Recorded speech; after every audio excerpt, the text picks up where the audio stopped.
এক স্বৈরাচার তাড়াতে গিয়ে আর এক স্বৈরাচারকে এনে রাজনৈতিক দলগুলো এমন বিপদে পড়েছে, না পারে কাউকে বলতে, না পারে নিজেরা কিছু করতে।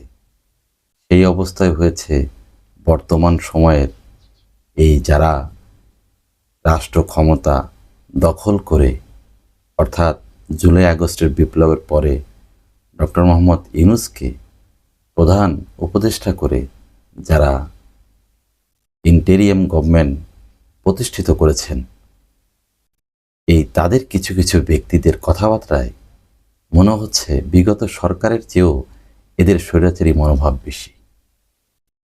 বিএনপি এবং তার অঙ্গ সংগঠনের অনেক নেতাকর্মী এই ব্যাপারে দু একটি কথা বলছেন।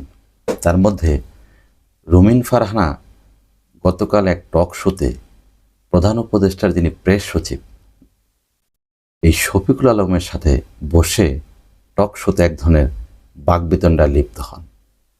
অর্থাৎ শফিকুল আলম বলছেন বর্তমান সরকার নাকি রাজনৈতিক সরকার। তিনি রাজনৈতিক সরকার কেন বললেন?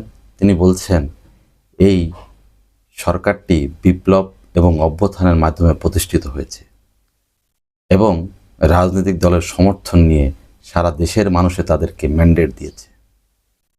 এক্ষেত্রে আর কিছু বলার থাকে না। তারপর রুমিন ফারহানা তাকে প্রশ্ন করলেন, বর্তমান সরকার অশ্বডিম্ব ছাড়া আর কি উপহার দিয়েছে? শেষ পর্যন্ত উপহার দিল সেন্ট মার্টিন 9 মাসের জন্য বন্ধ থাকবে। তখন তিনি বলছেন সেন্ট মার্টিনের যে জীবাশ্ম, অর্থাৎ যে কোরাল যে দ্বীপ, সেটি রক্ষার জন্যই সেখানে জনসমাগম কমানোর লক্ষ্যে এবং সেখানকার স্থানীয় বাসিন্দাদের শান্তির লক্ষ্যেই নাকি এটি করা হয়েছে।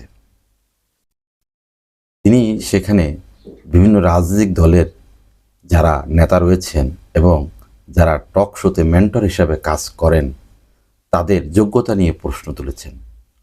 অর্থাৎ ভাবখানা এমন, তাদেরকে প্রশ্ন করা যাবে না।